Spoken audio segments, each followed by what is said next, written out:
Hello everyone and अस्सलाम वालेकुम। अगर आप यूएफसी को फॉलो करें तो अगर आप अपकमिंग मेजर इवेंट्स में आप ये चीज़ नोटिस करेंगे कि तीन बड़ी मेजर फाइट्स आ रही हैं जिनके ऊपर बात करना बहुत ज़रूरी है। एक तो आप कर लें Islam Makhachev versus JDM, Jack Della Maddalena. ये बहुत बड़ी फ़ाइट है क्योंकि ये इस्लाम की लेगेसी के लिए बहुत बड़ी फ़ाइट है, वेल्टरवेट डिवीज़न के लिए बहुत बड़ी फ़ाइट है। इससे देखें, अगर इस्लाम ये जीतता है, जो कि बहुत मुश्किल फाइट है, आप ऐसे नहीं कह सकते कि इस्लाम रन थ्रू कर देगा जेडीएम को। JDM is a very good fighter. जब जब भी किसी फाइटर का टेक डाउन डिफेंस बहुत अच्छा होता है और एलीट स्ट्राइकिंग होती है, वो उसने बिलाल मोहम्मद के ख़िलाफ़ दिखा दिया। तो और Belal Muhammad was a perfect testing ground against someone of the likes of Islam माकाचेव।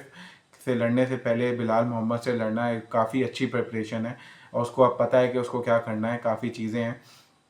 Bilal Mohammad खुद भी इस्लाम के कैंप में काफ़ी काफ़ी ट्रेन कर चुका है लड़, तो इससे काफ़ी आप बेहतर प्रिपेयर्ड हो जाते हैं।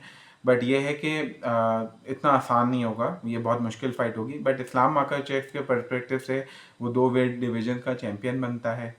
एंड फिर आगे उसकी प्रॉस्पेक्ट्स इस डिवीज़न के अंदर भी बहुत ज़बरदस्त कंटेंडर्स हैं। शफकत रमानव है जो 19-0 है। शफकत जो है बहुत बड़ा फाइटर है, उसको उसको उससे फाइट हो सकती है। फिर आप क्या पता वो बैक 155 पे दोबारा फाइट हो जाए उसके साथ इलिया से, या इलिया 170 पे मूव करे। बट दोनों सिनारियोज में ये काफ़ी बड़ी फाइट्स हैं जो आगे प्ले आउट हो सकती हैं। तो मतलब आप ये देखा जाए कि और इस्लाम माखाचेव की लेगेसी के लिए 2 वेट डिवीज़न का चैम्पियन बनना बहुत अच्छा वो होगा। और इस्लाम माखाचेव फिर अपने आप को पाउंड टू पाउंड में वापस पाउंड टू पाउंड नंबर 1 हो जाएगा, डेफिनेटली नंबर 1 हो जाएगा। अभी उसके पास टाइटल नहीं है, उसके पास टाइटल स्ट्रिप, उसने टाइटल ड्रॉप की है और वो टाइटल उसको चली गई इलिया को, इसलिए इलिया पाउंड टू पाउंड नंबर 1 है। बट वो pound to pound number 1 again हो जाएगा and that would be really amazing के। और फिर ये इलिया टपोरिया वर्सेस इस्लाम माखाचेव, कोई भी जीते उस फाइट में, वो फाइट बहुत बड़ी होगी, बहुत एमएमए के लिए भी बहुत बड़ी होगी। It would do similar wonders like Conor McGregor versus Khabib. तो ये बहुत इंपॉर्टेंट है। बाकी अगर आप देखें तो एक मेजर फाइट ये आ रही है जीरी प्रोहास्का वर्सेस खलील रॉन्ड्री। ये बहुत बड़ी फाइट है क्योंकि आप इस चीज़ को नोटिस करें कि दोनों की ट्रिजेक्टरीज जो है ना, उनको कोलिजन कोर्स पे होना ही होना था। ठीक है, खलील लॉन्ड्री को और इनको दोनों को इनकी ट्रिजेक्टरीज ऐसी थी, इनको कोलिजन कोर्स पे होने। दोनों ने अभी रिसेंटली जमा हिल को हराया एंड दोनों अच्छा, जेरी प्रोहास्का तो फॉर्मर चैम्पियन है और खलील रॉन्ड्री अभी रैंक्स को ऊपर आ रहा है। तो ये काफ़ी अच्छी फाइट है और दोनों ने एलेक्स पेरेरा से दोनों हारे हैं और जमाल हिल को दोनों ने हराया है। तो अभी ये है कि इन दोनों में जो भी जीतेगा वो नंबर 1 कंटेंडर होगा। अगर आप मुझसे इस फाइट की प्रिडिक्शन पूछें, देखें दोनों के देखें खलील लॉन्ड्री का दोनों के कैरियर प्रोजेक्शंस अच्छे जा रहे हैं। दोनों ही एलेक्स पेरेरा से ही हारे थे। बट अगर आप मुझसे ऑनेस्ट ओपिनियन लें तो I would rate Jiri Prochazka as a better fighter, क्योंकि वो थोड़ा ऑलराउंड फाइटर बेहतर है और उसके स्किल सेट्स बहुत अच्छे हैं। खलील राउंडी थोड़ा one dimensional in the sense है कि वो स्टैंड अप पे ही कर सकता है, ग्राउंड में बिल्कुल भी उसकी कोई टेस्टेड फाइट्स नहीं है और ना ग्राउंड पे वो ज़्यादा वो है। कोई फाइटर कोई उस लेवल का जो ग्राउंड एंड पाउंड करेगा या टैक डाउन करेगा तो उधर प्रॉब्लम ही होगी। अगर आप ये देखें कि नंबर 1 कंटेंडर की फाइट है एंड इधर से कोई भी जीतता है, और अभी आप ये देखें एलेक्स पेरेरा वर्सेस उसका मैच वापस होने वाला है मैगोमेड एनकलाइव का, जिसमें मुझे लगता है कि मैगोमेड एनकलाइव जीत जाएगा। क्योंकि देखें, बट आई स्टिल बिलीव कि ये एलेक्स पेरेरा इससे बेहतर फाइट लड़ेगा, ये थोड़ी ज़्यादा कंपेटिटिव फाइट होगी, ज़्यादा वो होगी। बट मैं फिर भी एज मैगोमेड एनकलाइव को देता हूँ। मगर मैगोमेड एनकलाइव को ये रीज़न नहीं है कि भाई I am a fan of Magomed Ankalaev या वो मुस्लिम है या कोई ये रीज़न नहीं है। बट आप ओवरऑल स्किल सेट देखें ना, स्ट्राइकिंग भी अच्छी है, ग्रैपलिंग भी अच्छी है। तो इस तरह के जो ऑलराउंड फाइटर्स होते हैं वो ज़्यादा एक्सेल करते हैं। एलेक्स पेरेरा का भी मसला है कि स्ट्राइकिंग बहुत अच्छी है बट उसकी ग्रैपलिंग उस लेवल पे टेस्ट नहीं हुई।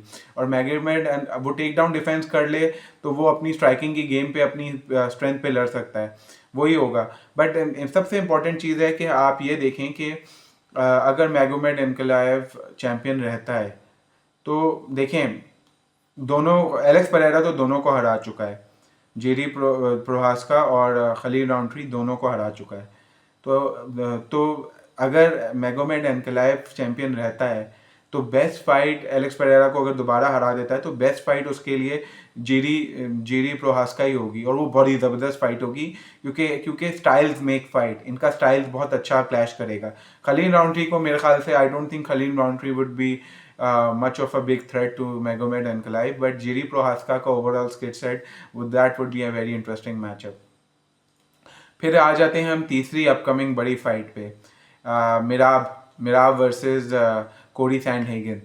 अब ये बैंथम वेट डिवीजन की टाइटल फाइट है और मिराब आपको दे पता ही है डिवीजन को डोमिनेट कर रहा है, सबको हरा दिया है तकरीबन। कोडी सैंडहेगन एक नेक्स्ट एलीट लेवल फाइटर है जिससे उसका मैचअप नहीं हुआ, और ये काफ़ी अच्छा टेस्ट होगा मिराब के लिए, काफ़ी अच्छी फाइट होगी।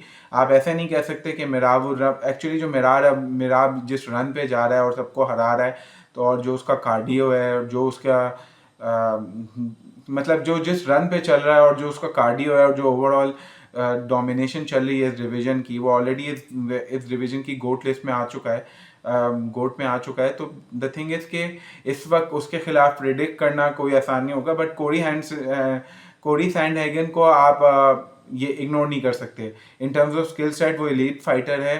बट वही बात है कि आप मिराब आजकल जिस तरह डोमिनेट कर रहा है आप उसके खिलाफ वैसे भी पिक नहीं कर सकते। आई स्टिल बिलीव कि Cody Sandhagen would be a very good fight, it would be a close fight, but Merab would win. But मुझे ये लगता है कि बहुत सारे लोग ये कह रहे हैं कि मिराब इस डिवीजन पे अनडिफीटेड होगा।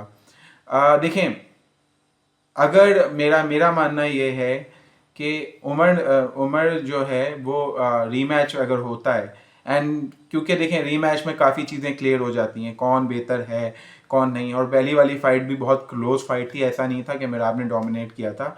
एंड फिर उनके कैंप से ये भी आए खबीब के उसका हार्ट टूट गया, it could be an excuse as well, ये सारी चीज़ें हो सकती हैं। बट सबसे इम्पॉर्टेंट चीज़ आप इग्नोर नहीं कर सकते कि स्किल सेट और ओवरऑल उसके अंदर उमर ही सबसे अच्छा इसको compete कर सकता है। एंड आई वुड सी कि अगर कोई इन दो कोडी सैंडहेगन और उमर ही हैं ऐसे कंटेंडर्स हैं जो मिराब को हरा सकते हैं, वरना नहीं। ये दोनों अगर उमर दोबारा रीमैच में भी फेल हो जाता है और कोडी सैंडहेगन भी फेल हो जाता है, फिर मिराब के लिए आई डोंट थिंक सो इस डिवीजन में कुछ बचा है, उसको नेक्स्ट डिवीजन में जाना चाहिए, या अगर नहीं लड़ना चाहता तो फिर रिटायरमेंट ले ले। इस आई डोंट थिंक सो कि भाई उसके लिए कुछ है, फिर वो नेक्स्ट डिवीजन में जाए। अगर मिराब वर्सेस वोल्कोनास्की बहुत ज़बरदस्त फाइट होगी, बहुत ज़बरदस्त फाइट होगी, बट वही ये बात है कि मिराब क्या चाहता है। बट इन दोनों को अगर मिराब हरा देता है तो आई डोंट थिंक सो इस डिवीजन में कोई इसको हराने के करीब भी है। But I would still rate कि ये दोनों के चांसेस हैं। उमर के मैं ज़्यादा चांसेस कहूँगा क्योंकि पहली फाइट भी बहुत गई थी, एंड उमर इसको हरा सकता है मिराब को। इट ऑल डिपेंड्स कि सब मिराब के कार्डियो और पेस को किस तरह टैकल करते हैं। अगर सब 5 राउंड की फाइट में जिस तरह की इनकी लेवल की फाइट होती है और जो पेस होती है उसमें मैच कर सकें मिराब के कार्डियो को, तो ये दोनों फाइटर्स जीत सकते हैं। मसला सारा ये है कि मिराब का एक गैस टैंक ऐसा है कि वो थकता ही नहीं है और वो आगे के राउंड्स में और बेहतर होता जाता है। ये नहीं होता कि इनिशियल राउंड्स में वो थोड़ा सा ना हेसिटेंट टाइप का फाइटर उतना बेहतर नहीं है, आगे के राउंड्स में वो बेहतर पे बेहतर होता जाता है। तो या तो मिराब नॉकआउट हो जाए इनिशियल राउंड्स में, या कोई इसके कार्डियो को मैच कर ले। अगर ये दोनों चीज़ें होती हैं इन सिनारियोज में मिराब आता है, वरना मिराब इस डिवीजन में इसको हराना इतना आसान काम नहीं है। तो ये मेरी अपडेट्स हैं इन सारी वीडियोस को, इन सारे फाइट्स को लेकर। आपको क्या लगता है? आप अपने ओपिनियंस में ज़रूर अपने सजेशन दें, and you are most welcome to disagree with me. मैं ये चैनल वैसे नहीं है कि आप डिसएग्री ना करें, सबके अपने ओपिनियंस होते हैं, आप डिसएग्री करें, मैं तो इनकरेज करूंगा। अगर आपको डिसएग्रीमेंट्स लगती हैं तब भी आप अपने फीडबैक्स दें, और अगर आप मेरे ओपिनियन से आप एग्री करते हैं तब भी अपने ओपिनियन शेयर करें, और प्लीज़ इस चैनल को सपोर्ट करें और इस चैनल को लाइक शेयर और सब्सक्राइब ज़रूर करें, and be part of this family. Thank you so much.